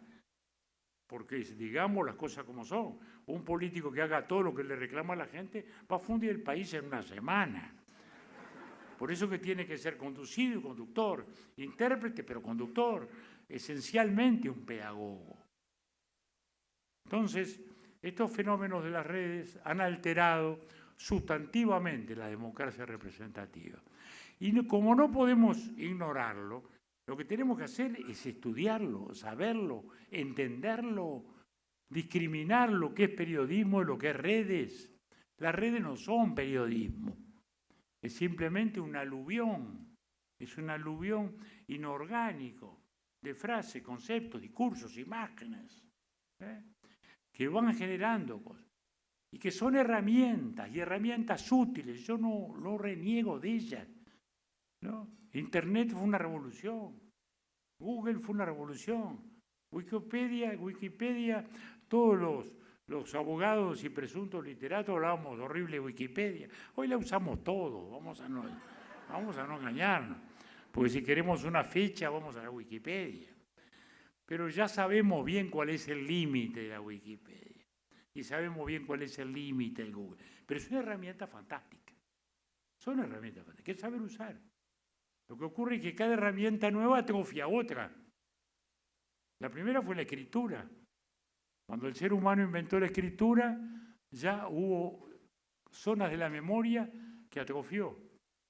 Porque no necesitaba recordarlo. Y así fue la evolución de la humanidad. Todos recordamos cuando apareció la maravillosa y modestita máquina de calcular, ¿no? Y hoy, ¿quién de nosotros sabe dividir por 4 cifras? Como nos enseñaban a nosotros y nos torturaban en cuarto año de escuela, dividiendo con un divisor de 4 cifras. ¿no? Nadie. ¿Y eso nos hizo menos inteligentes? No. No, al revés. Nos exigió más, porque eso ya estaba dado. La cuenta no importaba, la hacemos así, pim, pim, pum, ya está. Y esto es lo mismo que nos pasa ahora, señores. Ese es el gran tema. Esta batalla, si podemos usar una expresión bélica que no es para el caso, esta gran competencia, este gran desafío mundial, se va a dar en el campo de la innovación, del que agregue algo, del que innove algo, del que tenga la capacidad de poner algo más que un algoritmo. Porque el algoritmo es repetitivo. Como dice este filósofo coreano-alemán Byung Chang Han, que dice, el algoritmo repite, elimina lo diverso, fortalece lo igual. Y es lo que vemos toda la noche. Yo prendo la tele, pongo Netflix, Julio, como viste de Crown, te recomiendo tal cosa. ¿No? ¿Y de dónde sacaste que sos amigo mío? ¿No? El señor Netflix me dice, no, ya que viste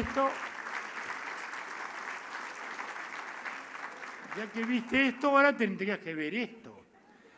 Y eso es muy profundo. Porque eso es, como dice este mismo filósofo, el conocimiento ya está. La información ya está. La información ya está, pero el conocimiento es un proceso de maduración distinto. Ya el poeta Eliot, como todos los poetas que siempre alumbran, decía, ¿qué clase de conocimiento es ese que se agota en la información? Y después decía, ¿qué clase de sabiduría es aquella que se agota en el conocimiento? Bueno, esas categorías no han desaparecido.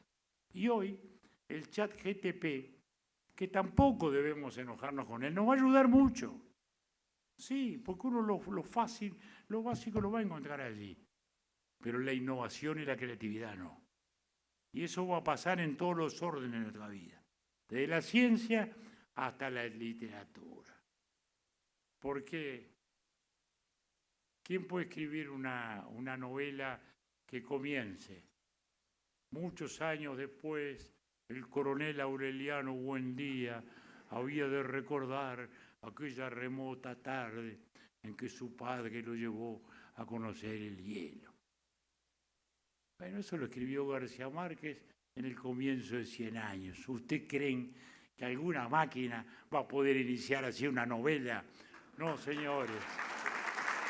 No, señores. Acá estamos.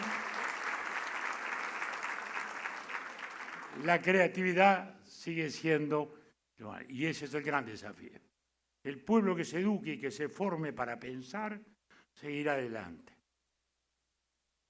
El que siga a los influencers y no a los verdaderos dirigentes, se va a agotar en eso.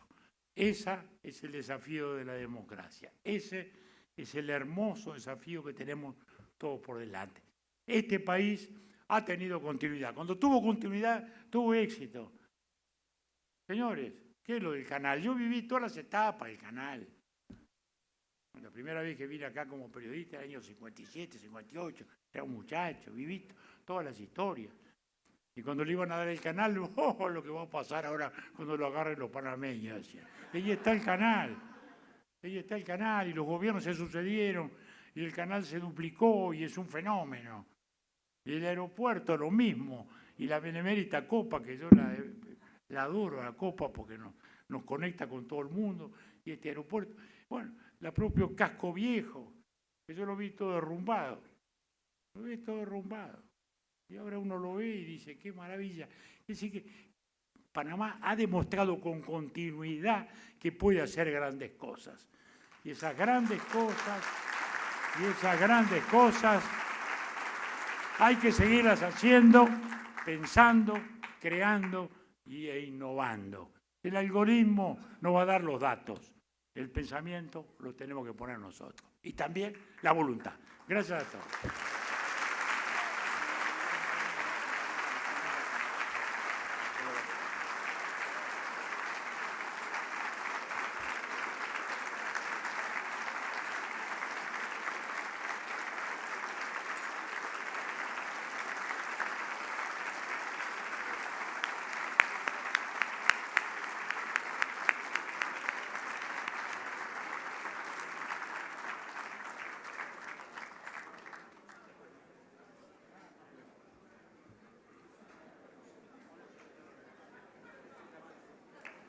Rubén Castillo Gil, presidente de CONEP, hace entrega de un reconocimiento al doctor Julio María Sanguinetti, invitado de honor y orador de fondo de esta Cena Empresarial 2023. Muchísimas gracias. Ahora viene el ministro de Industria. Viene el ministro consejero. Ahora viene El ministro consejero. Ahora viene el ministro. Adelante, ministro. Yo lo quiero anunciar porque yo también fui colega suyo en una época. Señoras y señores, recibimos a Su Excelencia José Alejandro Rojas, ministro consejero de Facilitación de la Inversión Privada.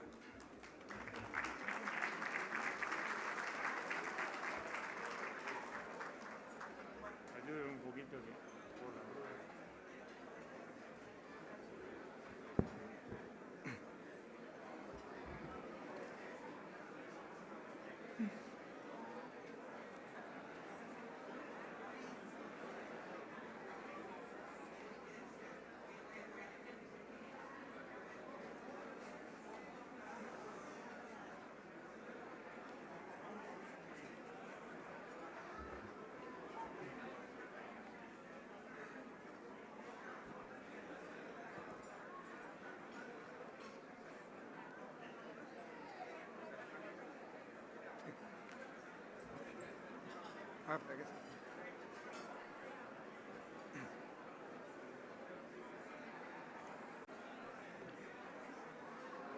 Buenas noches a todos.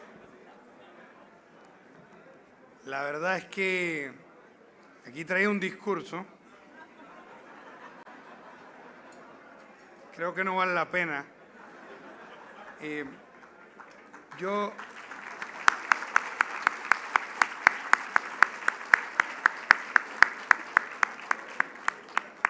La verdad es que hoy ha sido una noche de muchísimo aprendizaje y reflexión, una noche en la cual hemos visto un video que nos contó una historia muy difícil que hemos vivido todos los últimos 3 años y a posteriori hemos escuchado los discursos que han sido muy sabios cada uno, pero la verdad es que este discurso que ha dado el presidente Sanguinetti, yo no quería que se acabara.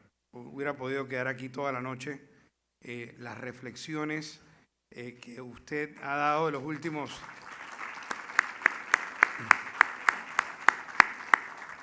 De verdad, presidente, que la reflexión que usted aquí nos ha dado, primero empezó por los últimos 30 años, pero después echó para atrás y para adelante varios siglos. Y yo creo que eso nos demuestra un poco cómo de alguna manera el mundo se termina comportando en espiral, ¿no? Y dentro de todo lo que yo por lo menos saqué, y por eso y quisiera llevarlo a su cierre hacia Panamá, además como el mundo está interconectado hoy por hoy, que hace que los tiempos sean mucho más rápidos y hace reflexión a lo que usted hablaba de las redes.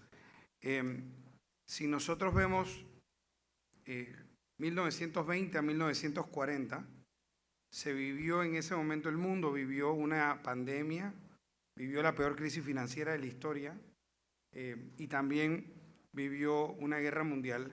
Y lo que nos ha tocado vivir a todos los que estamos aquí en los últimos 3 años ha sido en un periodo de 2 años realmente, y van 3 ya, ha sido una pandemia, la peor crisis económica que nuestro país jamás había sufrido. Perdimos el 18% del Producto Interno Bruto y después hemos estado pasando por los efectos de una guerra mundial en comida, en la cadena logística, en el combustible que usamos para nuestros carros, pero también en los efectos de la matriz energética. Y eso ha sido pues supremamente difícil. Yo quiero realmente realzar la labor que ha hecho el sector privado y en especial mis aplausos al CONEP por el liderazgo que tomaron en momentos muy difíciles de poder que hiciéramos un plan público-privado para poder echar para adelante el país ante situaciones tan complicadas como la que hemos vivido, ¿no? En retrospectiva, nosotros que ya un 7% de desempleo era alto cuando estábamos empezando en el 2020, pues terminamos con un desempleo de alrededor del 18.5%, con una caída del Producto Interno Bruto del 18%. Teníamos una necesidad de 2.000 a 5.000 camas según un estudio de Cambridge. Teníamos 175 camas para UCIs.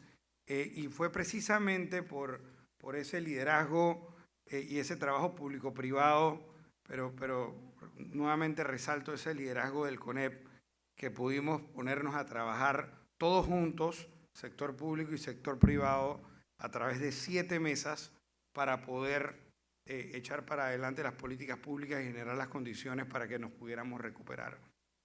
En resumen, 2021, una recuperación del 15.3%, como vimos ahí, y en el 2022 de 10.8%, con un desempleo bastante cercano ya casi al 9%.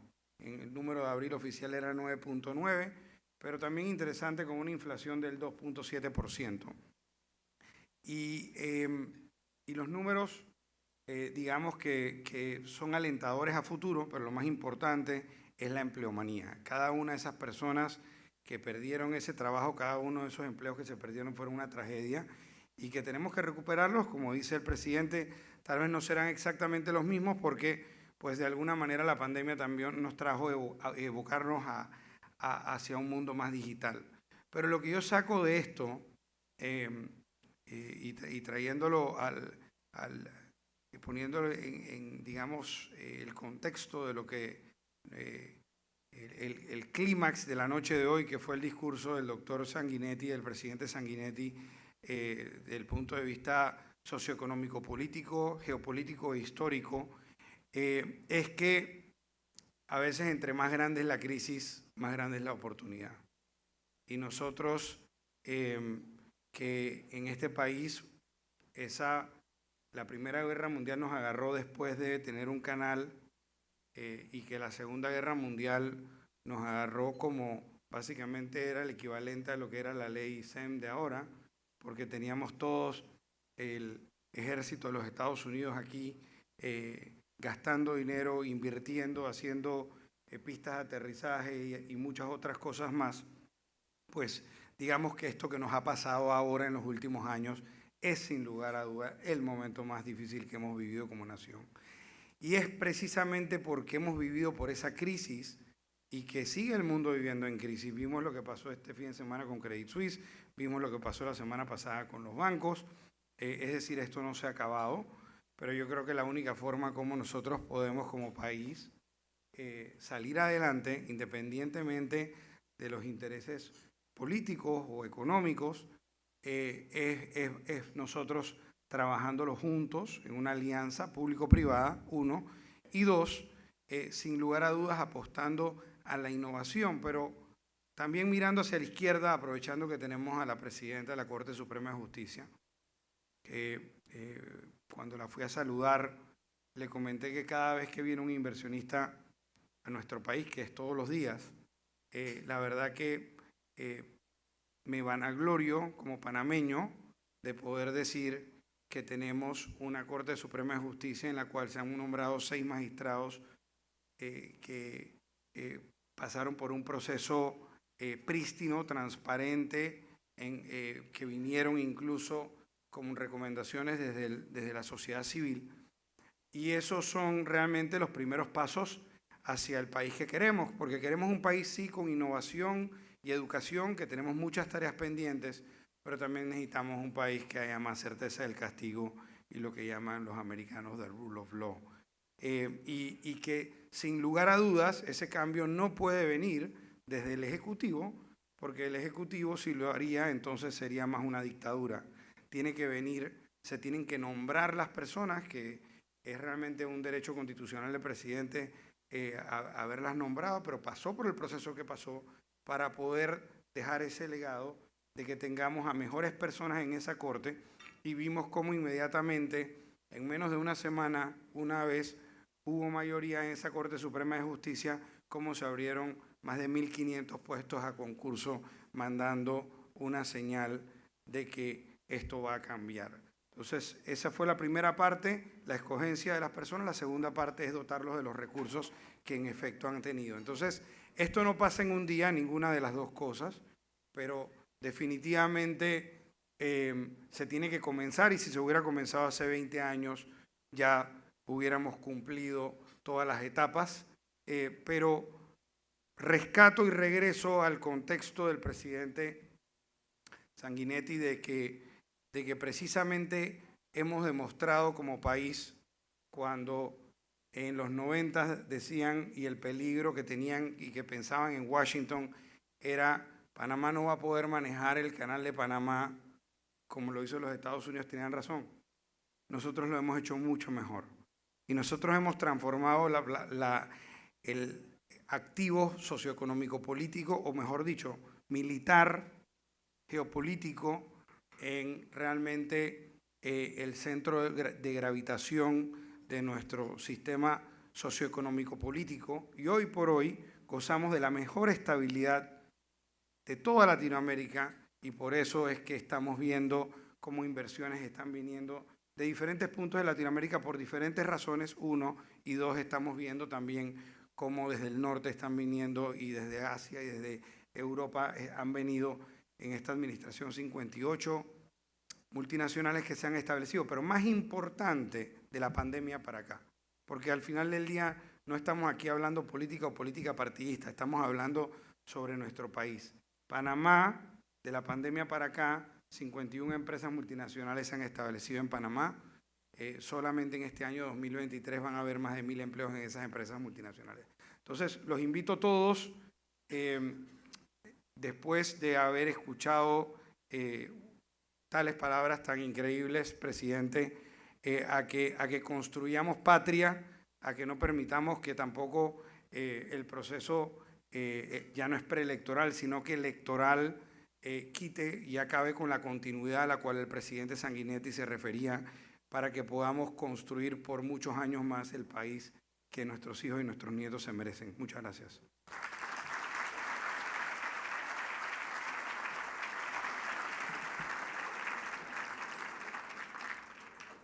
Señoras y señores, ha sido un honor compartir con ustedes. Feliz noche. Será hasta la próxima.